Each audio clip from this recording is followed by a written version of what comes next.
Hello and welcome to episode 91 of the Crate and Crowbar PC Gaming Podcast. I'm Marsh Davis. I'm joined on this very special, election special, in fact, Crate and Crowbar episode, by a coalition of chaos. Chris Thurston. Hi. And Tom Senior. Yes. Merely days before the nation is stolen in a terrible coup by insert party name here, and which will ruin everything forever. Or the day this goes out, the world will be different. Indeed, Who knows? Actually, what will actually have happened is that no one will have decided anything, and there'll be about a week at least of people making special deals. But we can all rest assured that Parliament will eventually be filled by some shrieking jebans. Yes. Let me be abundantly clear. Please be clear. I don't think you're clear enough. Can you be clearer?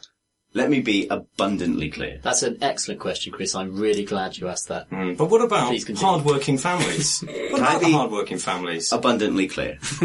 I think for our American listeners, there's an election on in the UK. And British elections are the most boring elections you can possibly imagine. So... Really? That's what, well... Yeah, all the talk speak that is made with the people's mouths and stuff is terrible. 6 weeks of pointless rhetoric, and then... Anyway, so that's why we escape into video games. Yes. On a daily basis. Talking of which, you've been escaping into a very violent video game. And an altogether different political landscape. Yes. Although, one that UKIP have forgotten about. Wolfenstein, the Old Blood, which is the standalone... expansion. Expandalone, I believe. Expandalone. Let me be abundantly clear. It's just a game that costs £15. It's a littler than bigger game, so you call it an expansion. But it isn't really. It's a little game.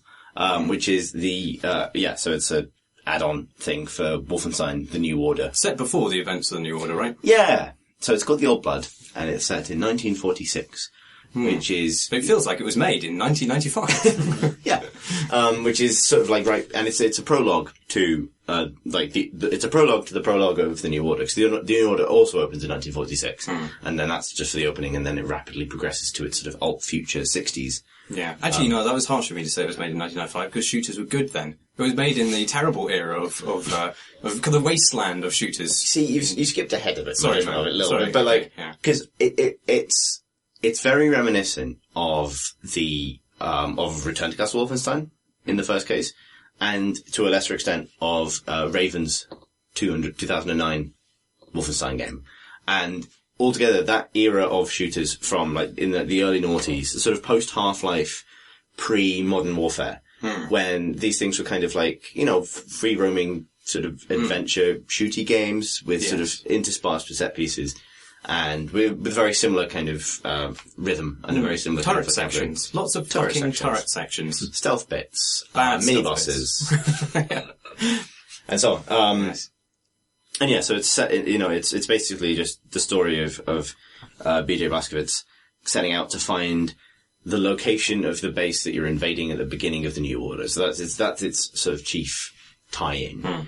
And this is an excuse to go to Castle Wolfenstein, which wasn't in the New Order, and some other places, and to far more, like the Old Blood is written on the logo like a kind of Hammer horror kind of VHS. And that's what it's going for this time. It brings the occult stuff that's always been associated with Wolfenstein, like, back into it, which was something that was... it was in the New Order, but it arrived in a different way. And it was presented very differently to sort of traditional, gothic horror stuff that series has done with, big with undead and, gruesome castles and all the rest of it. What the New Order did with that stuff was really, really different and kind of cool because it was different. And that is the nature of why this is sort of a strange direction to have taken it in.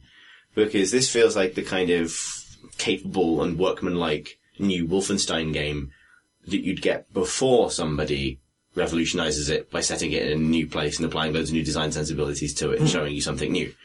And as a result, it's sort of weirdly underwhelming because it can't do anything that's bigger or more novel than what the game that it's spinning off already did. Minor spoilers for the New Order, like, it can't do anything near as big as going to the moon. Or exploring what Nazi Berlin looks like 20 years after the Nazis win the war. or any of those kind of things I that... don't think it's problems of setting, though, specifically. Do you think that's what's limiting it? I think it's just very mechanically circumscribed in really obvious ways. I think it is as well, but I think that, you know, the New Order isn't a complicated game. Like, and there are set pieces in the Old Blood that are perfectly good and on par with what was good about, the New Order, the New Order. I'm getting confused because of the myriad titles. Yeah. But the lack of a substantial kind of what's next factor, I think, prevents the moments where it is good from feeling like an advancement on the previous game. You know, like even, you know, because it's got a whole new sort of array of weapons with some direct parallels to the previous game because it's set in a different era. It's set in the 40s. So, and that just means that the weapons are worse, generally. There's a bolt action rifle that I like. It's quite gratifying. And Quite like the single-shot grenade launcher thing. yeah, the single shot sort of flare gun grenade launcher is cool. Later you get a sawn-off shotgun, which is quite gratifying. But compared to the kind of like, you know, modular laser weapons and sort of the other stuff that the New Order did, it has nothing to add there. And otherwise, it relies on a linear series of combat challenges that expose, I think, in how kind of prescribed they are, as you say, expose some of the weaknesses of, or at least it does things that the game it's based on doesn't do with the same kind of frequency. For example, usually the strongest encounters of Wolfenstein, the bits where the machine game's made out of it, comes to life, is when you have the sort of something that starts off as a stealth section, when you have like multiple commanders in an area. And if you sound the alarm while either of the commanders are still alive, you face waves of enemies until you can silence the alarm by killing the commanders. And because the game works, A, as a perfectly capable stealth shooter, and B, as a really good, you know, sort of balls out action game, you can segue between those states, relatively fluidly. And the Old Blood has, certain bits of map design, which I think has bigger stealth encounters than the New Order does, especially later on. Oh, really? Like, Okay, so I haven't got to that stuff yet. You know, you're nowhere near it. Like, right. But that comes after a forced linear initial stealth sequence. Yeah. A series of stealth sequences, which just goes on a little bit too long. Like, some of the bits are actually alright, and some of the bits are quite gratifying to solve. But when that ends... Pulling a face here. I mean, I thought it was fine. Like, it took me 20 minutes to get through it, and then it's done. But, like... Yeah. It's 20 minutes in which I could have been living, though, Chris. I could have been running free on the moors, naked. Rather than doing bellowing. stealth things against big lumbering monsters you have to wait to walk past. Yeah, there's no challenge to it. You can see exactly what you need to do, and the only factor that's involved in it is just waiting and then doing the thing you need to do. If you don't do the thing you need to, you might as well just restart. Yeah. And it's just like, well... I think there's a lot of stealth games that were, like, stealth games that are entirely about stealth that fall into that exact same trap. Yeah, but I don't know. I think Wolfenstein The New Order got away with it because, it didn't do that. It specifically had areas which had a huge amount of breadth to them and a lot of kind of, as Chris said, you could segue from one kind of style of play into another. And this... It doesn't seem that it's, at least in the first hour or so, very inflexible. Even when it starts to introduce the new, that mechanic where you have commanders that you've got to take down, but and if you don't take them down, it causes... That's not a new mechanic. But No, sorry, I don't know why I said new. Because there's sort of new in the title. The old mechanic from the new game. Anyway, even in that circumstance, it places a commander at either end of a linear thing. So you really have no choice but to kind of just run a gauntlet. Weirdly, that's not true yet for you, but because I know you're up to the boat, right? There's one instance of that so far. But, because I definitely didn't encounter that, but then it really does happen. Yeah. Sorry, no, because I definitely aced stealthed all the bits up until a particular part later on. Oh no, it's not a forced fail. It does. You can get through it and you can still stealth it, but the thing is, there's no point. Because one of the things, your objective is to kill the commander lest he summons reinforcements. But he's at the end of the level. So there's, I don't know why, that seems very unsatisfying to me. It's more interesting if you take out the commanders, then mop up the forces. That makes sense. If the commander's one of the last things you do, then it's just presented to you a linear path, which you don't have any choice but to approach in the same way. Like, it's presented the kind of possibility of stealth, but ultimately it's just what you have to do, you know? There's no choice involved. What, no choice not to stealth it? no, I suppose you can just shoot up the place, but... Oh, I'm sorry, I do see what you're saying. So one of the problems it gives you later on, this is such a complicated thing, because I thought you were going to say something, then I realised you went up to the bit that I was going to complain about for doing that, even because I don't think that happens earlier, which is weird, because I agree with you but don't agree with you in that instance, but like... Also, some of the logic in it seems janky about whether people see you or not. More so, I never encountered that in... That's fucking annoying. The old game's called the New Order. I never encountered that in the New Order. But this time, like, quite a few times, like, I've killed somebody and the alarms have gone off and then suddenly everybody knows where I am. I'm just like, well... There are new guys that take 2 headshots to kill, but the first headshot makes them fall over and you think they're dead and then they get up and sound the alarm. I've noticed that happening a couple of times, so that might have been... No, it was a stealth kill. Oh, okay, then no, I don't know. I know, anyway. But yeah, so it does, it'll do a stealth section like that, but then it'll have an instance where you're just seen, where, it's a gunfight now. And the original game does do that. The original game does have, but it presents it gives it, I think the whole thing has a bit more time to breathe, and it gives, you kind of know why this is something you might feasibly stealth, whereas the next bit, the enemies are going to be alert when you enter the room. Whereas it can feel a bit corridor to corridor arbitrary in the Old Blood. You'll kind of do stealth one bit, and then the next bit you'll run out and there'll just be like a line of dudes and you'll gun them down because they start out having seen you. Similarly, but then later on there are far more linear stealth encounters as well, where it'll throw in, there's a new enemy it's a variant on the, big slow moving orange shotgun dudes from the New Order, like a proto version of them, which can't be stealth killed at all. And it'll throw in the 2 headshot regular guys and a few other enemies. And it basically makes it so that unless you really, really wait it out, you kinda have to sound the alarm because there's no stealth way to take down the guys and they'll often be standing right in looking at you. So it sort of forces, at least a few encounters with, the alarm getting set off. The game's strength, I think, is it can survive that because it's often better as a straight shooter. Sorry, I didn't actually mean to correct you on the stealth thing. I kind of get what you're saying. Yeah, I didn't explain that very well. What I meant is that, usually you present a situation, you get 2 commanders, you take them out, then you mop up the troops. In this, because the commander's at the end, you kind of kill all of his friends, and then you kill him, and you're like, oh, well, now I don't. Now that the kind of tactical advantage I have is moot. Yeah, negated, rather than moot. There's a few instances of that. Actually, I still find that kind of arena combat thing gratifying. And when it does that, it does it fine. And it transitions between that and a few other things, that work pretty well. Like there's a kind of last stand defense moment that I thought works. There's some boss fight stuff, and then it transitions really dramatically into being a very different type of game. A game that the original game wasn't at all, with the occult stuff. And it's a shame in a way because that should be an opportunity to show off what's kind of good and still kind of Doom-like about its kind of gratifying weapons and things, but it really just comes off as dated. Oh. Like, it's types of encounters that you have played through before. Like, right. I don't necessarily spoil too much about where that story goes. Well, but no. They've shown stuff in the trailers as well, and well, there's kind of like, I have to say I was quite pleasantly surprised by the lore items that I've found so far. I like little snippets of information about kind of machine beasts in the depths and things like that. It does sound kind of, it's got a nice twist on the, no? Okay. So I think I'm right at the end, but I haven't finished it yet. With that in mind, I don't want to spoil too much.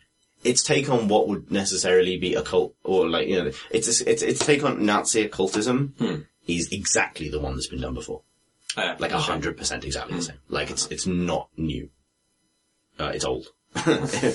And, old blood. Especially at the beginning. Like, maybe they throw something in, but they're vague gestures of something more Lovecraftian. Nope.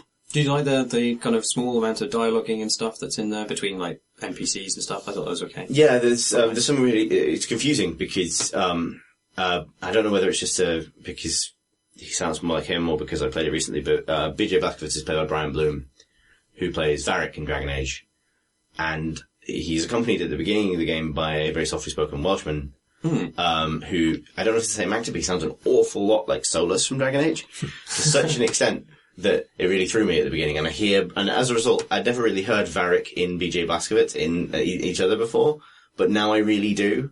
And like, there are moments where it's just like, it's just this kind of like, the homespun Nazi slaying wisdom of a dwarf with a crossbow. Like, there are some amazing, well, the other thing I was going to say about it is, I think one of the reasons I love the New Order is it runs this line where it's sort of slightly over melodramatic or over earnest, and then obviously tongue in cheek, and it keeps it in this sort of weird suspension where you're not sure which way it wants you to go. And I think it actually works for that game. Like, you don't know when it's trying to be funny or not.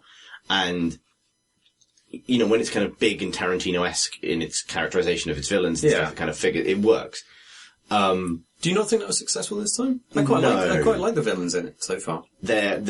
So it has a moment which is, well, it has two moments which are very, very, very similar. Yeah, that's probably why I liked it. To moments from the, to the New Order, including a bit where you have to carry a tray so that a female high-ranking Nazi can characterize at you. Right. Right, and it's like, this is obviously a reference, but it's like, it's the same trick, and it really shouldn't be. They've proven that they can do this sort of cinematic Tarantino-esque stuff, so why not do something different than doing exactly the same set piece again? Yeah. I thought there were some good character beats in the introduction. You've got, obviously, Blazkowicz is dressed up as an SS officer in opening moments and trying to get into Kerbal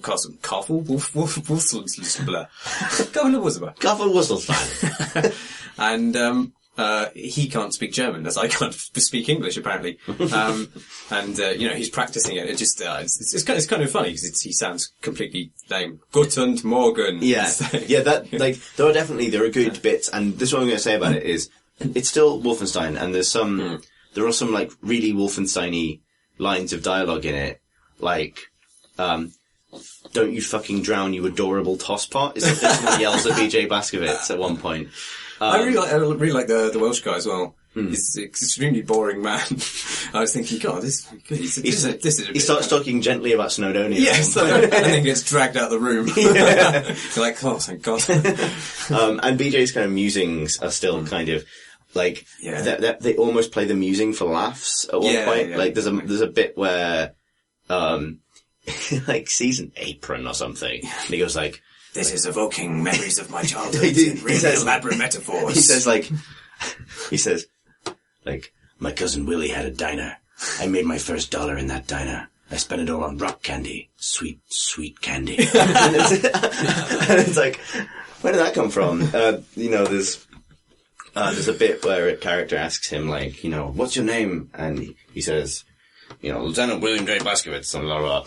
And she's like, well, what do people call you? And he says, well, my father called me Billy Boy. Like, that is a name for a child. Well, most people call me BJ. And she goes, you look like a BJ. To which he responds, well, thanks. And it's like, as close as they've ever got to making that joke. And it's like, but then it goes on to do the most earnest, aren't the Nazis really awful in terms of the way they've made us all suffer? And I think the original thread of that line, I don't know, it's definitely set, it's pop culture Nazi land. And actually, weirdly, the settings that you go to are far less believable than the New Order. Because the New Order feels like it might have once looked like the real world and someone's planted this sort of Nazi brutalist concrete metropolis on top of it, which is the way the art design worked. In the Old Blood, after, Castle Wolfenstein, which is a lot of what you'd expect from Castle Wolfenstein in terms of this sort of sheer gothic techno Nazi citadel thing. There's a village. You visit a village, which is ostensibly a village in Germany that previously wasn't particularly notable in 1946.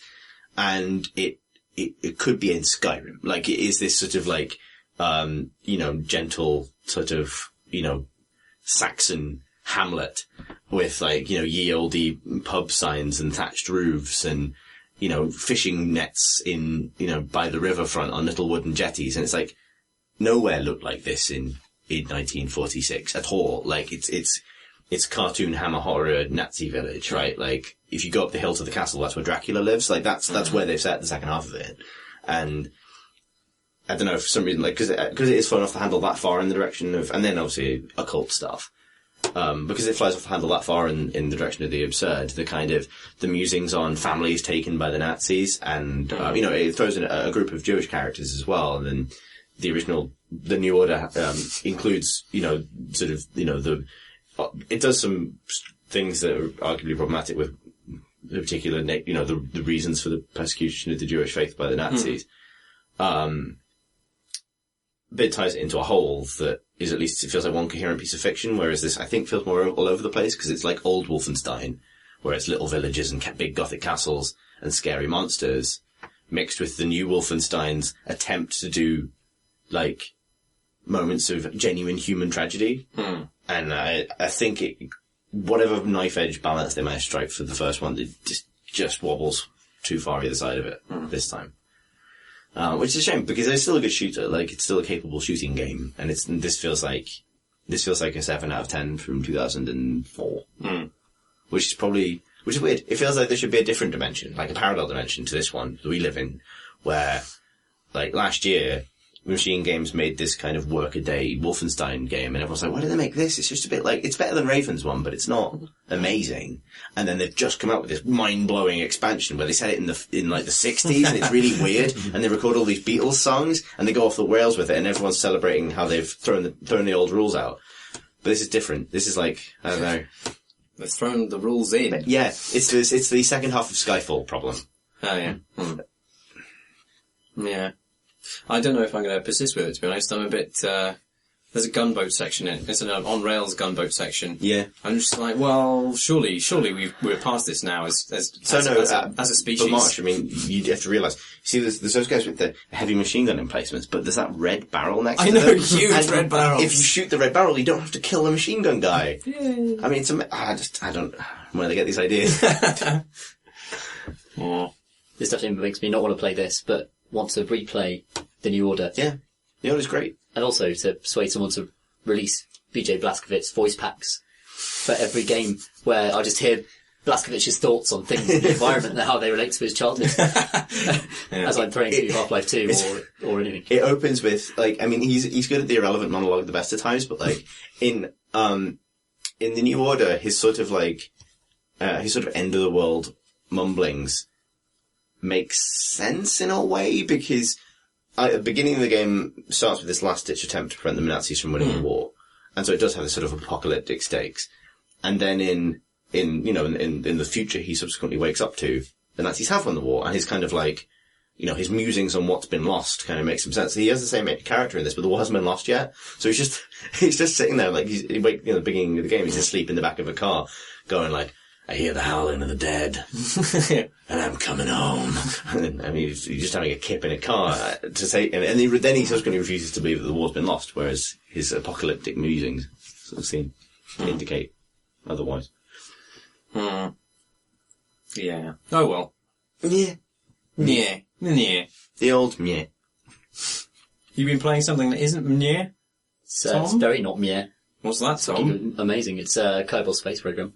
That's not a new game. It's not a new game. It's one of these games where its release is just incidental to its, ongoing existence. It's been around for years now. And it happens to have reached 1.0, I don't know, last week or something. And it's still as amazing as it was a week ago for all the same reasons. But everyone should play it, nonetheless. It's a game about building your own spaceships. Essentially, there is a campaign and stuff, but really it's just one of the most satisfying and sandbox games you could ever play, really. It's about building your own rocket ships out of various parts and manipulating the physics of the universe itself to achieve the things you want to achieve. The learning curve of the Kerbal Space Program maps to your understanding of how things move through the cosmos in a way that is so satisfying. I love Sims at the best of times, but the Kerbal Space Program is a simulation of one of the sort of the finest endeavours that our species has ever accomplished technologically. Like the ability to put things into space and to send them off to distant parts of the universe. And you look at Kerbal Space Program and it looks like kind of a kid's game, really. It's not an especially beautiful game, though it is beautiful actually when you play it. The textures are flat. There's no kind of big fancy, lens flare going on there. It's just the very functional graphics. But the thing it's simulating, and the thing that it draws you into completely is the fantasy of striking out into the final frontier in a way that feels realistic, because it is based on real science. It's based on, how orbits work and how, deceleration and acceleration changes orbits and the way you slingshot your way around gravity wells to get to places. And it gives you just the slightest hint of how difficult it is to land on the moon.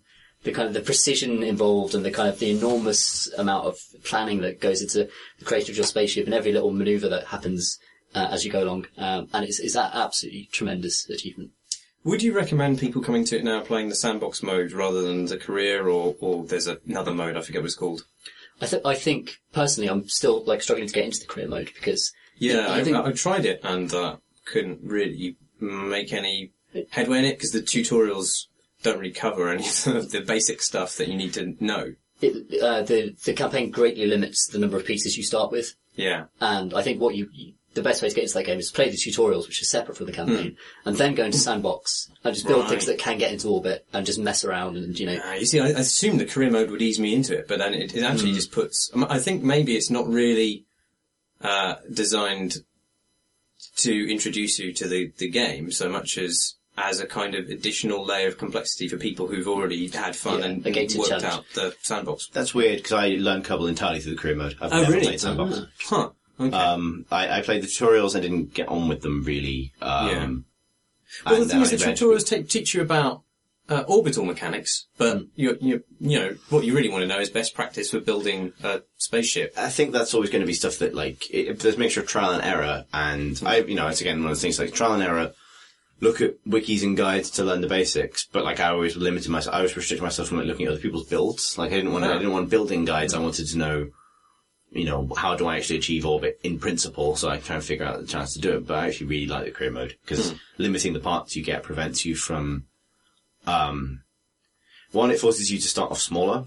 Well, the career mode means something different than it did earlier in the development, weirdly, so I don't know. I've played both, and the new one is just the development of what was the old career mode. Basically, you have to you get science and funding, and you have to build and expand your spaceport and research new parts and buy new parts and do jobs, basically testing parts in different conditions and all that stuff. And the thing the career mode does that I think works really well is, it's not just, it adds goals separate to the obvious ones. The obvious ones being get in space, then get into orbit, then get into orbit something else, then land on something else and all that stuff. There's stuff it'll ask you to test, a certain kind of booster rocket, but at altitude. And that means activating it at altitude, which means that you've got to do something weird, like lift something that's designed to be a lift-off rocket, like a starter rocket.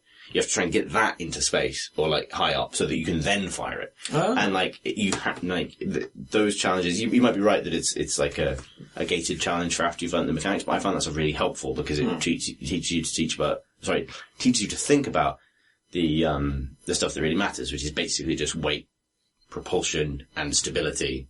And to learn how to reconfigure those things in different parts, and then you can sort of transfer those lessons. I think I could cope with that stuff. I just didn't know how to run a space station. There's a lot of stuff that... sorry, not space station. You know what I mean? What's the ground thing? Agency, there you go. Yeah, there's stuff like building the order at which things fire on your rocket is super important, and the interface for it is actually brilliant. But it doesn't teach you anything about the interface in the campaign. So learning that you can build these little rings that detach part of your ships when you press spacebar, and you design this beautiful series of spacebar presses to get into orbit that shares part of your craft and things like that. That's stuff that is just pure trial and error. But it's not trial and error of just building rockets, which is really fun. It's trial and error of just clicking on bits of the interface until you find out what does what. And that isn't a satisfying sort of development. Whereas it is trial and error, but the joy of the game is trying and failing, and there's an instant restart button. I think, the font is too small. Just going to say that. The font's too small. You can't change the size of the font. 0 out of 10. Yeah. 0 out of 10. I agree with that. At high resolutions, yeah. It shrinks the entire interface. The higher you get the res. You can change the UI, you just can't change the font size in any of the descriptions. But, it's only been in development for a fucking billion years, so why would they fix that? It is beautiful though. There's an amazing sense of travel to it. when you're the sense of, I don't know how it achieves this sense of distance when you've actually gone super high up into the very edge of the stratosphere, and you pan the camera to look down, and you see the trail of your smoke just going down in a faint spiral all the way down to your base, which has just become this dot on the ground. That sense of just moving through huge amounts of space is incredible. Not many games have achieved that, really. And to know that it's a thing that you've built as well, that it's your baby that's going up there. I also love the tone of it. I think the tone of it is just absolutely spot on. It's a thing that is complicated, but could teach kids really important principles. And tonally, your Kerbals can die and stuff, and it's kind of, you fear for them. They're in terrifying situations. But having these kind of cute cartoon characters be there with you in these moments of peril just makes it so accessible. I kind of really respect that, actually, about it. How many Kerbals have died to serve your greedy need to get to the stars? I didn't really understand how to deploy parachutes for a long time in the campaign. Right. But you have a limited stable of Kerbals in the campaign. Stable. I probably shouldn't refer to them as horses. I deploy as space horses, I send off. But yeah, I killed them all off really quickly and realised they're all dead. Oh. Something that got added in the last couple of patches, which I really like, is you can customize difficulty to quite a fine degree, which they, for example, preventing Kerbals from respawning, which they do normally, and for example, switching off quick loading and quick save. So you actually have to own your decisions. You can play it almost in the roguelike mode, where you can run out. If you kill enough Kerbals, your reputation dips, you run out of money, you get shuttered, and that's again works. I think probably the genius of that game is it works as a sandbox build what you want game, but it also works as a kind of management strategy game with a heavy engineering element, which is probably what you do when you know what you're doing. And it's you can't afford to fuck up, because if you fuck up and you lose somebody, that actually you've lost them then. That stuff's really, really up to how you want to play it, which I think is probably the genius of the thing. It's also an amazing modding scene, which is kind of, I guess, one of the things that have benefit of being a 4-year-old game that has always openly supported modding, is that the asking price for that game isn't just Kerbal Space Program, right? It's that Kerbal Space Program and every, I can fix this about it idea of someone's had over the course of 4 years. Get those mods before you have to pay for them. Last week's topical hot take returns. Yes. What have you been playing, Marty? I've been playing another game with physics simulation, albeit on a much lower scale. I've been playing a game called Exanima, which, for the purpose of clarification, I should say, I really quite like it. It's a very interesting, ambitious game. But apparently the thing I wrote about it on RPS came across a bit negative to some of the people who made the game, which is not my intention at all. It calls itself an RPG, but I think that would probably conjure quite a lot of misleading ideas about what it is. It feels, it's a lot more about the physicality of combat than it is about stat building. Although I believe that you will be able to kind of upgrade characters at some point, but it has a sort of top-down-ish view. It's what's often miscalled isometric these days, although it is in fact just 3D. With foreshortening and everything you expect. But it has that kind of looking down at an angle kind of level. You're in an underworld, it seems. You wake with no memory and don't really know what you're meant to be doing, but you go and run around and kill things and die, basically. But you kill things and die largely by the same process, which is entirely kind of one-to-one physics modelled arm flailing. Like everything. Real life. Yes. Well, although in real life, I think the emphasis for me would be on the dying rather than live by the arm flail and die by the arm flail. Yeah, and in fact, not just the arms, but also each individual footfalls have physicsy relevance. So, there's obviously a huge amount of effort has gone into creating the technology to have this system, which not only articulates the kind of animations that you'd expect, but also, has them interact in a really kind of subtle way with the environment and other physics-enabled objects. So you can kind of, it has a very unusual control scheme. So you kind of drag and click. So you click and drag your mouse pointer away from your character. The further your mouse pointer is from your character, the faster they move towards that point in a beeline. There's no pathfinding or anything. So it does mean that you constantly have to kind of kite your character around with this mouse thing, which can be a bit of a problem because you also have to rotate the camera so you can see around corners and stuff.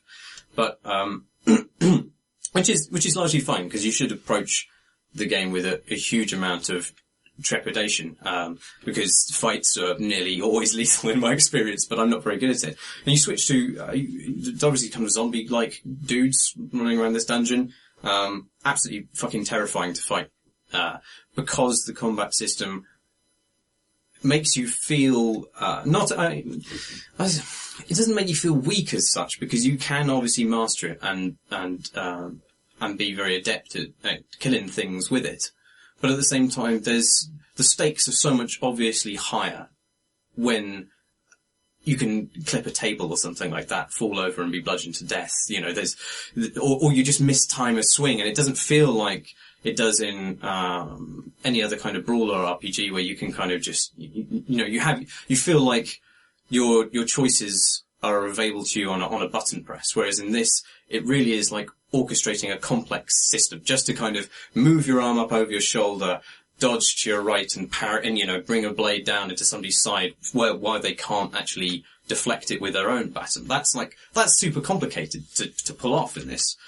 And because it has this kind of austere learning curve, it means that the fights are truly fearful, and you spend most of your time running away from things and shutting doors on them.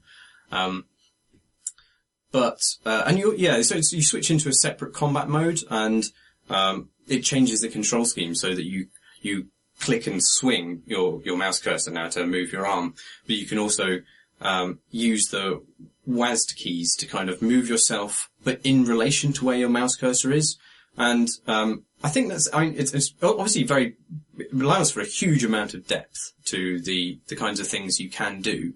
But I think it is slightly in contradiction, or actually directly in contradiction, because if you're moving your mouse cursor around to make sweeping blows, it's not ever going to be in the same place. So what WASD means, because it means something different relative to where your mouse cursor is, it's in constant flux.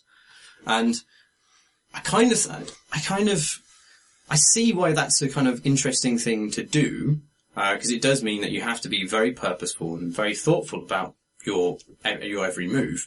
But it also means that occasionally you will dodge to your left because you want to punch somebody, and you didn't want to dodge left. And I don't think that replicates the same specific confusion that you might feel in a fight, although it does replicate the same kind of panic.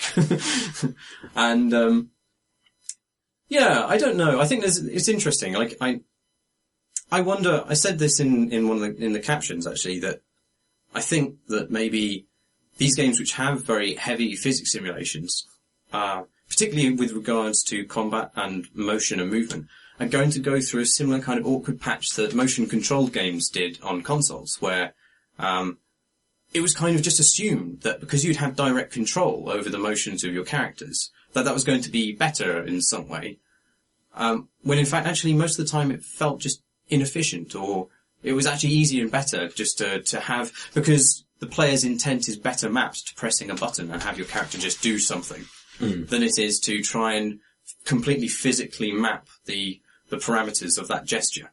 And I think that's kind of true here, but also the combat is just about slow enough that it kind of creates a rhythm to it, which is perhaps alien to both real-life combat and other games, but is its own thing, and that's probably okay.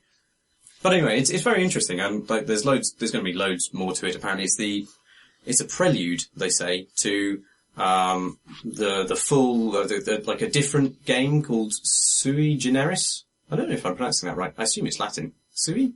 S-U-I? Sui? I can't remember. Anyway, Sui Generis, it was kickstarted a while ago, and it's a huge open-world RPG. And this is the standalone prelude to it, which backers also get. So I think it's also going to be quite a substantial game in its own right, all based in an underworld. At the moment, it seems like the devs say it would probably take you a few hours to run through if you knew what you were doing. I really don't know what I'm doing. And there's also no save feature in it at the moment, and it is hard as balls, as I've already mentioned. So it's going to take me infinity long to complete, I suspect, because it's just just got a massive learning curve on it. And I don't know if not having any save feature at all is a wise decision. I think the devs feel that that's what's right for their game. I think they thought about it and decided that's what they're going for, but I just think it means a lot of people won't see what's in the game, which would be a shame, because as well as this combat system, they obviously have thought a lot about the world that it's taking place in. They have some kind of plot going on, which is more than normally interesting, and there's going to be, not as yet there isn't, but there will be complex NPC interactions, they say, and dialogue, and these kind of, and richer kind of world interactions than just punching things. So I think I would say personally it would be a mistake of the devs not to have some kind of checkpoint system or any way of kind of gating progress. I think there will be some kind of thing where you get a certain way through the game later on and it will create a new save point, but that's like several hours into the game, I think. I don't really want to play the first few hours again and again and again to get there. But, Thought I was playing this earlier, and the combat system is interesting, but it felt so much worse than being a human. I'm playing this kind of weird puppet that is doing things at half the speed a human would do, and with like twice the bother. And so, for example, there's no thrust attack. There will be, apparently. Oh, it's I see. just not there yet. Oh, okay, fair enough. So it's just this incredibly unintuitive way of moving your guy's arms around to create the sense that you can't even aim at parts of the body or anything. There's no kind of ability to, go over the guard or anything or go around things. Oh, there is, actually. Oh, really?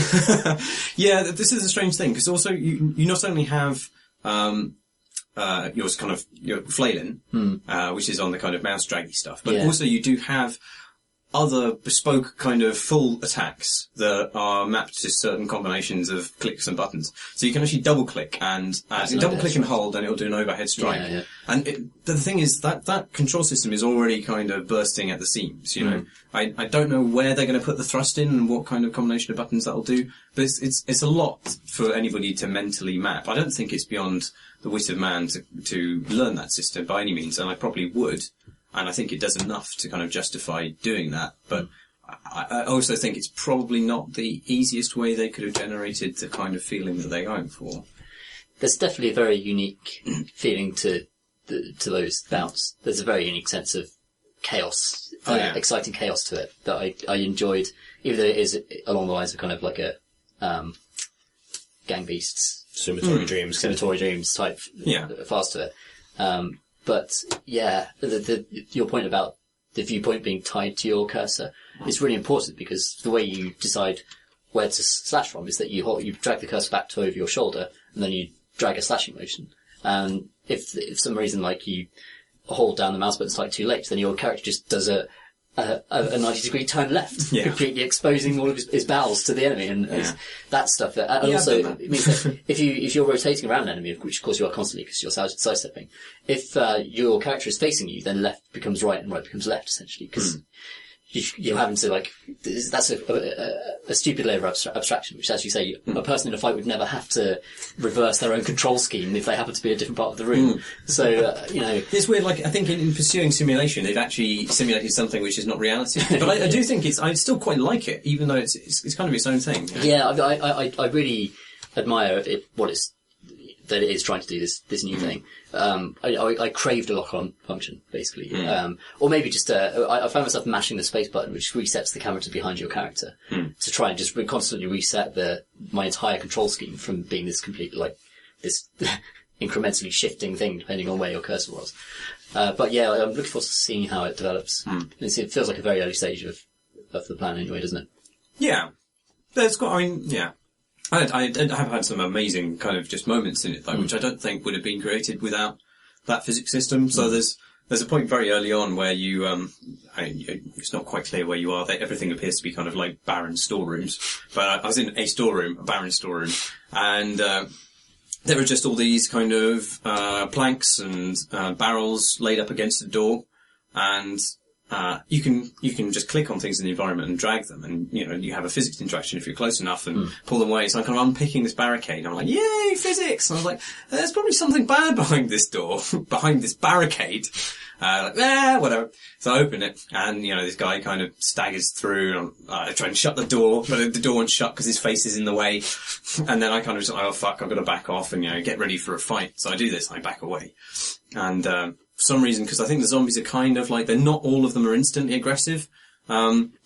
This guy loses interest and wanders into a corner, so I was like, right, got his back to me, I'm gonna fucking clonk this guy, kind of shimmying up closer to him, and suddenly this woman just bursts through the door bellowing this giant fucking axe, and I'm tumbling over scenery on my attempt to escape, and then I'm just trying to kite them round all these kind of tables while stumbling over them and falling over and being hammered in the spine by a horrible axe. And finally get through the door and slam it shut, and I can hear them beating on the other side of the door, wailing, and that was fucking terrifying. And it was only terrifying because I had moments in that which could not have been done without the physics system. Like you see it all the time in horror films where the kind of protagonist is trying to escape the great bad guy, and of course they fall over something, and there's the scrabbling on the floor as they try and get up as the kind of person approaches from behind, looming ever larger in the screen.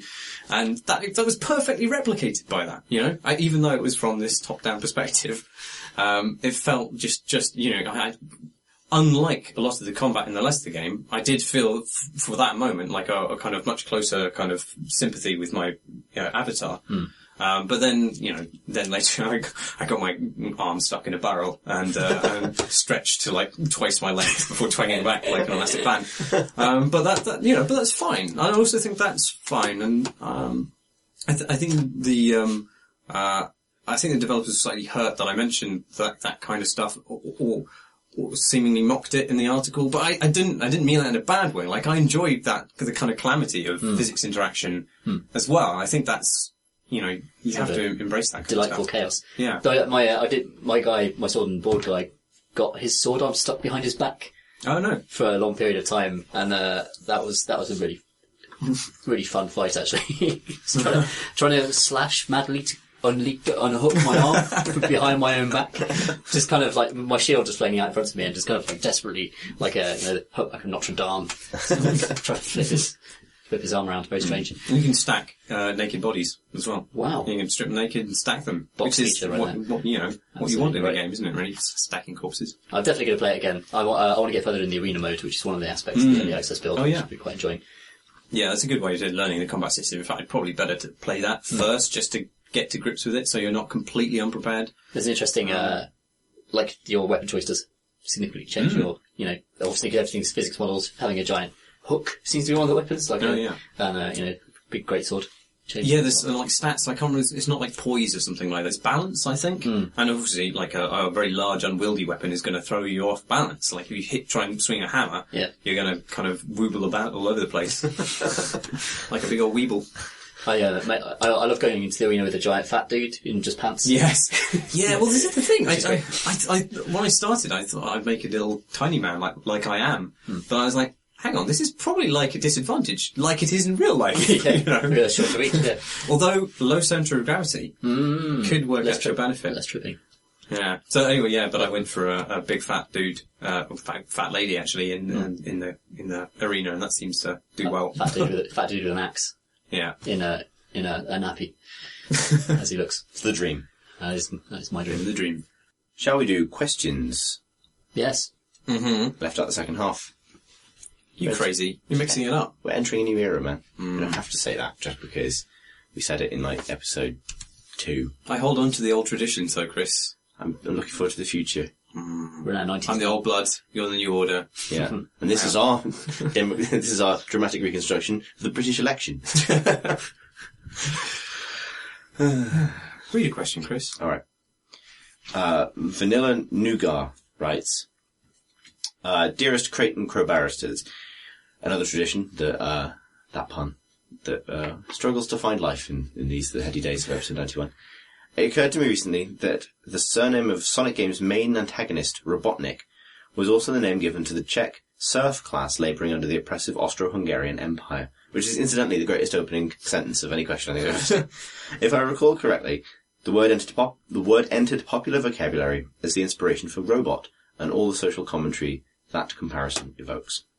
My point here is this. What are the implications of such a rich piece of culture as the word Robotnik being appropriated by a game which displays absolutely zero respect or even acknowledgement of its greater significance?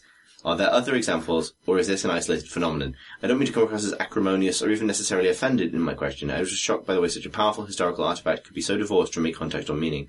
Love to hear your thoughts. Keep potting the cat. Vanilla Nougat. Of course, you've got to stress that Robotnik was only called Robotnik in Europe. He was called Eggman everywhere else. And as far as I know, Eggman is not a historically loaded term. Although, where did the Beatles... I don't know. The Wars... Yeah. You know, perhaps his use of the name Eggman in North America and I presume in translation in Japan, is a guarded reference to the Beatles and, therefore suggesting that perhaps Paul McCartney is dead. I don't know. Sonic was meant to be a walrus all this time. It's really badly drawn. I think this is, I was thinking about this because I was wondering I wonder if this is a case of actually sort of going through the same thing backwards because I don't imagine the translators of Sonic the Hedgehog, when deciding to call Dr. Robotnik, were making a deliberate reference of any kind. No, it seems like there's kind of a combination of words and sounds that might go together, really. Yeah. Just by luck, sounds similar to something that actually does exist. He's an evil doctor that has an army of robots, hence robot. He wears a lot of red, and, this is the immediately post-Soviet era in history, when adding Nick to his name might, conjure a desired effect of some kind. So, hence Robotnik. Alternatively, Dr. Robotnik is known for trapping small animals, the true people of the Sonic universe, in robots. Perhaps in a on-the-nose but deliberate metaphor for a Czech serf class under the Austro-Hungarian Empire. And we're just not looking deep enough into the lore. Perhaps by being called Dr. Robotnik, which actually frames him in a strange way. He's the oppressor, yet he takes the name of the oppressed. Perhaps it's a gesture at the appropriation of the revolutionary mechanism by those in power to prevent further advancement in workers' rights. I don't know. Is that Cult Crypt PhD in the making? Yeah, exactly. Anybody listen to this? Cha-ching, that's money from the Arts Humanities In Sonic Council. the comic, he was originally a good doctor called Dr. Kinterbor, and then he got hit by goo, and his name went backwards, because that's what happens when you're evil. Is this true? Yeah, no, this is Sonic the comic. I read this when I was 8 years old. Wow. So therefore it's true. So yeah, in many ways, is it? Dunno. Is Sonic the bourgeois in this? What's the... Well, Sonic, if we're going with this Sonic the comic version of this origin story, the same, goo explosion that turns kindly Dr. Kinterbor into evil Dr. Robotnik also turns the slow brown hedgehog in his lab into a fast blue hedgehog called Sonic. But I believe that backstory has since been, I think that maybe just was specific to the British comic. I don't know. And to this point in my life, I got through 27 years without really caring, but, Maybe Sonic the Hedgehog is a kind of Dark Soulsian epic where this detail is hidden in the environment and no one was really capable of pulling it out until we decided to go on this tangent. I mean, his objectives is merely to acquire Chaos Emeralds, which it's implied he himself can't really use except to make bigger robots, whereas Sonic is uniquely capable of, and his friends, anyone with shoes, basically, in that universe is uniquely capable. Any animal with shoes is uniquely capable of taking advantage of the power of the Chaos Emeralds to turn into super versions of themselves. At this point, is ownership of shoes like a metaphor? It is something that separates Sonic from all the other animals in that world. Yeah, acquisition of property. Yeah, potentially. They're also taller, suggesting that they're better fed. Again, maybe indicating somewhat that the political agency is ultimately handed off to the middle classes at the expense of the working classes in the event of a powerful hegemony. Hedgehogmony, brilliant. Oh fuck. I think what this entire discussion has proved is that Dr. Robotnik being called Dr. Robotnik is so bereft of context that you couldn't possibly, it almost can't be offensive because anyone playing that game is just not going to derive a political message from it. So it's almost just this becomes a silly word that's detached from language. It was, by the time like Sonic Adventure came out, he was Eggman officially. By the time those games were voice acted, he was Eggman, not Dr. Robotnik. But by that point as well, those games had human characters, which further problematizes who the talking, superpowered animals are in a world that also has regular humans. So... Some of whom they have romantic relationships with, which is fucking weird. It's weird. It's weird for you and I, Marsh, but it's not weird for a lot of the internet for the last 15 to 20 years. Which, I mean, it speaks to nothing else other than everyone's aspirational desire to join the middle classes by marrying a hedgehog. Yeah.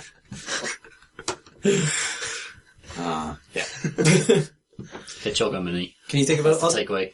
Other examples of this happening? where not specifically this. Or banging knuckles. No, where, an appropriation of a word has, eradicated its original meaning. Franz Ferdinand tried to do that, didn't they? Quite explicitly with their band name.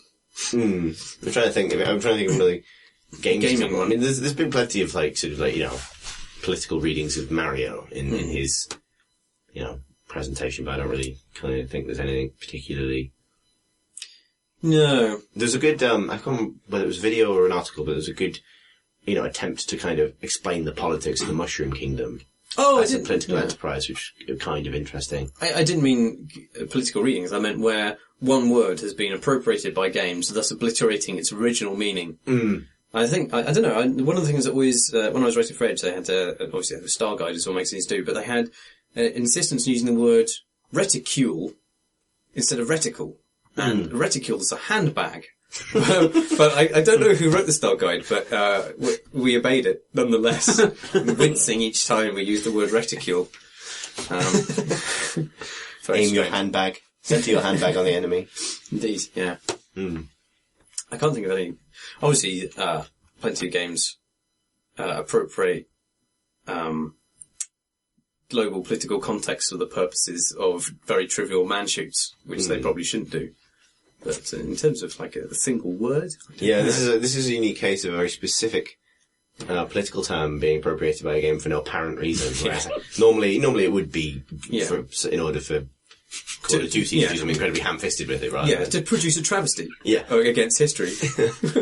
Whereas this is either brilliant subversive political messaging by the Sega Europe translation team, or completely arbitrary chance. It's just like it's like a Final Fantasy boss being called Mr. Bolshevik. It's just really, it's so strange. There's actually, I remember having a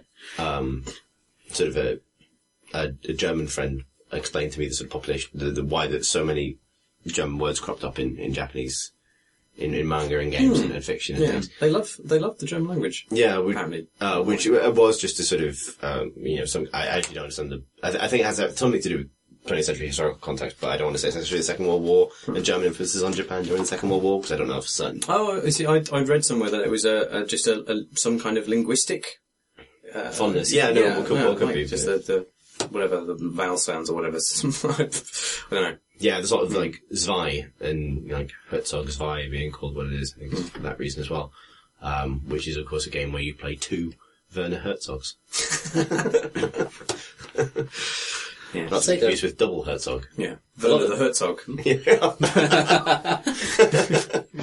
the Herzog. The ruler of his own Herzogdom and everything. I think I've heard that before somewhere, but I still love that idea so much. Actually, that was someone made. I think there's an image of it. Isn't there? Someone made the splash screen for Sonic the Hedgehog 2, but with Werner the Herzog 2. Werner Herzog interviews Dr. Robotnik. I would. We need that. Watch that. You see a lot of religious concepts repurposed, especially Christian ideas, just really ham-fistedly taken into weird kind of fantasy lore scenarios, angels, devils, that kind of thing. There's a spell in the Final Fantasy games that's just called Holy, which is just a giant nuke that comes down from the sky, and it's the sense that it's holy in some way, like holy. It's strange. Is it actually a nuke, or is it? No, it's giant beams of light that then explode. It's very exciting, but it's just called, there's Holy, and then you upgrade it, it's Holy 1, Holy 2, and Holy 3, I think. Upgrade it enough, you get a new Holy. It's just it's a very, very strange use of the word. It feels like it's a translation. Something I've always liked about Dragon Age and its writing is that it does quite a good job of presenting. I mean, its central religion is heavily based on Christianity, but it actually gets what it's doing with that and uses it as a way of commenting on shifts in that religion and a certain way it approached gender and blasphemy and a few other things. Like, it's very conscious. Let's take some of the ideas about the historical shifts that took place in Christianity and apply them to a world that has wizards in it and that has all those other things. It's Christianity where, what if the empire that Jesus was fighting back against was an empire of wizards and Jesus was female, and that's and the subsequent effects it has in society. And so that's an example of real life political ideas being adopted into a game for commentary and actually working, I think. But it's comparatively pretty rare because paladins are cool. Michael Coolthirst writes, Dear Fishboxes and Birdsticks, are QTEs ever acceptable? And as the answer to the previous question is no. Why do games keep using them? Did Dragon Lair teach us nothing?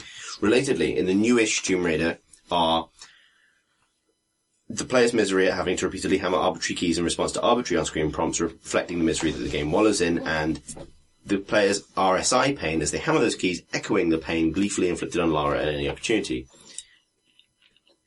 He's asking, are these things examples of ludonarrative consonance? Do we drink? I guess What's the opposite of drink? He says undrink. So I guess we just vomit into our cupped hands now.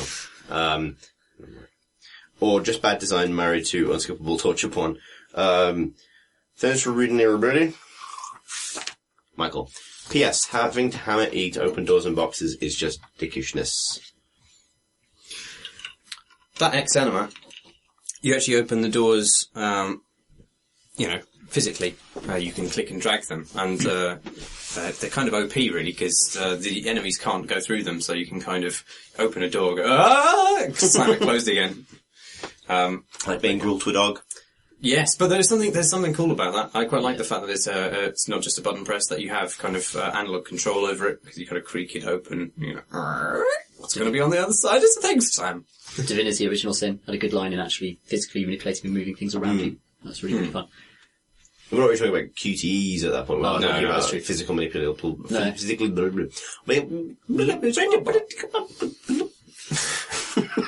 It's that time of the podcast. Physically manipulating objects in the environment. QTEs are always rubbish.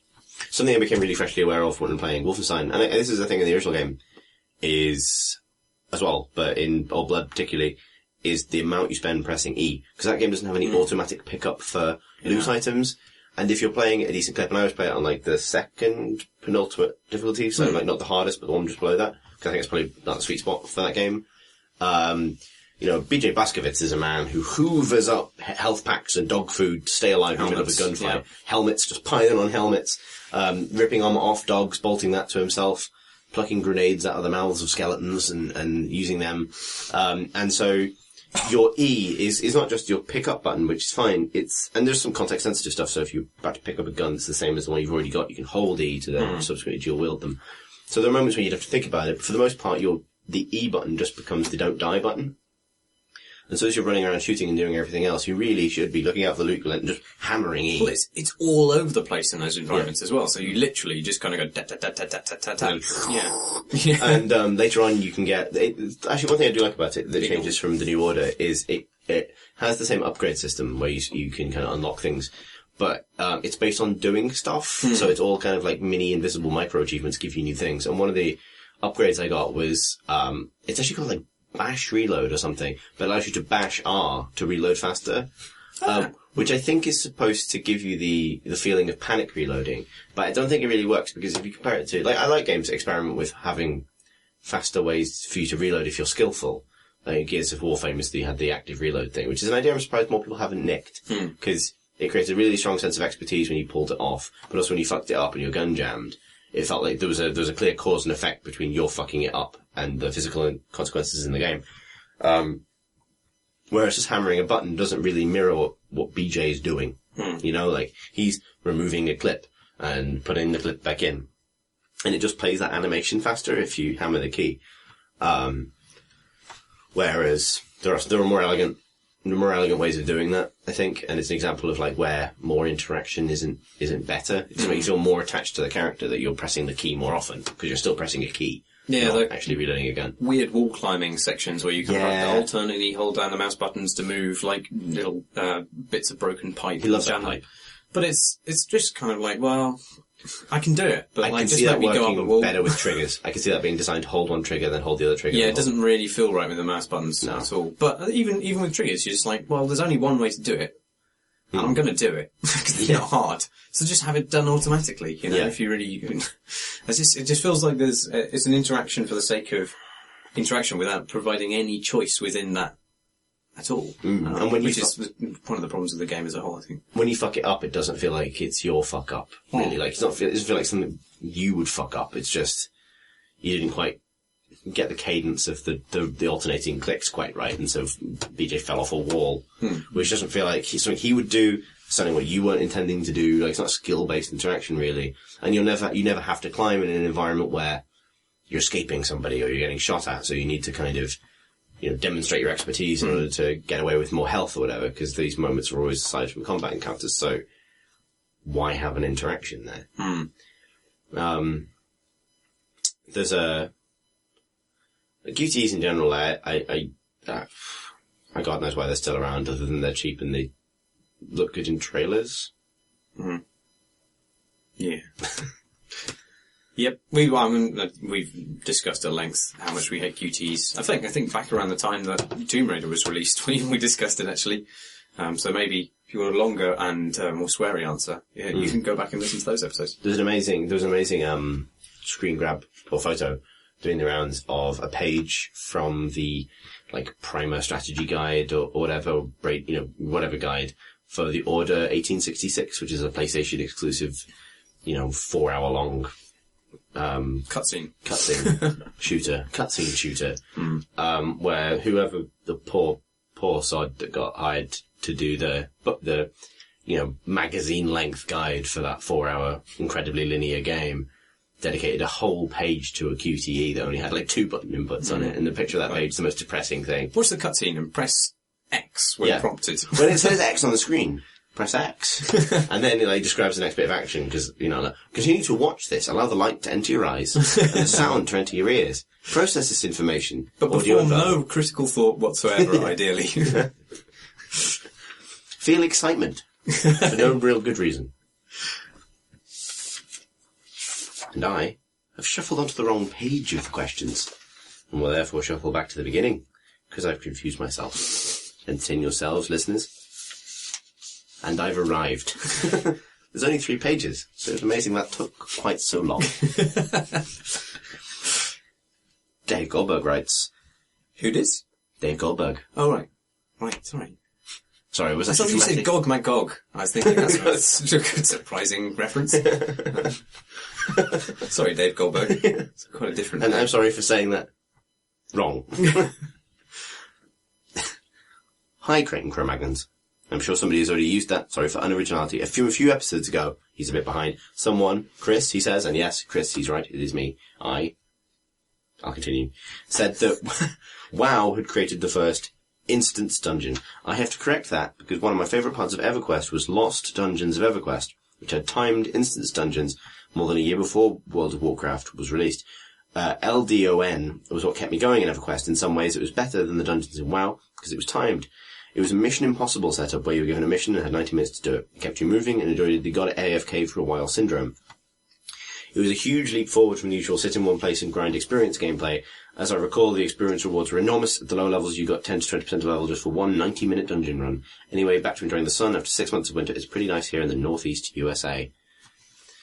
So yeah, he is right that the concept of instancing off a part of the world for a few players to do did exist in MMOs before WoW. In my defense, I think this came up in a discussion about, it might have been even Galaxies or something. It was definitely about the way that WoW redefined a genre by coming along and redefining what that genre even meant. Similarly, on a similar notion, before WoW was released, instancing was technology. And you'd say an instance to refer to technology that was a developer's disposal. I don't think anyone really thought of the Lost Dungeons of EverQuest as instances. That word gained all of its meaning in WoW. And now when you say instance, what you mean is a WoW instance. So we're perfectly right that people had used that technology to create game experiences prior to World of Warcraft. But it was World of Warcraft that created the concept of the instance, which is a dungeon encounter with bosses separated by trash mobs that you go in normally with 5 people, and you get loot at these intervals, and you get XP at these intervals, and maybe later games added jumping puzzles and stuff.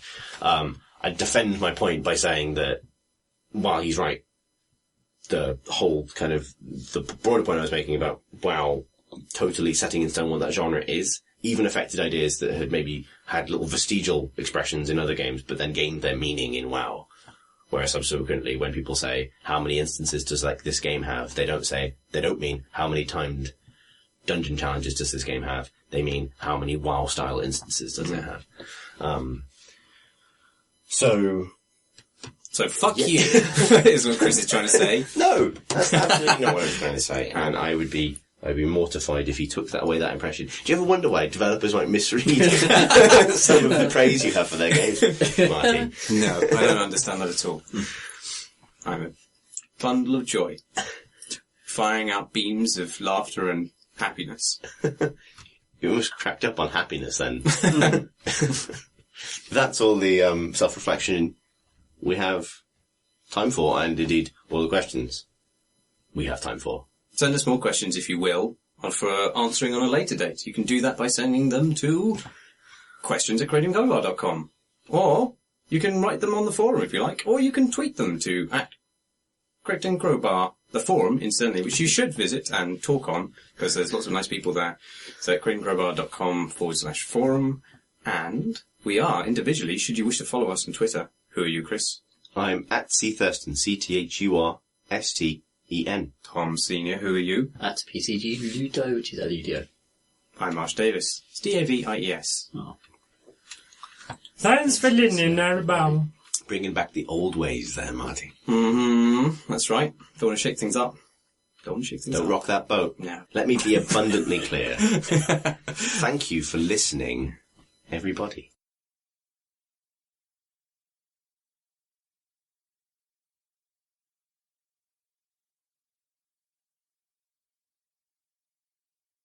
Hello and welcome to episode 91 of the Creating Crowbar, a PC game...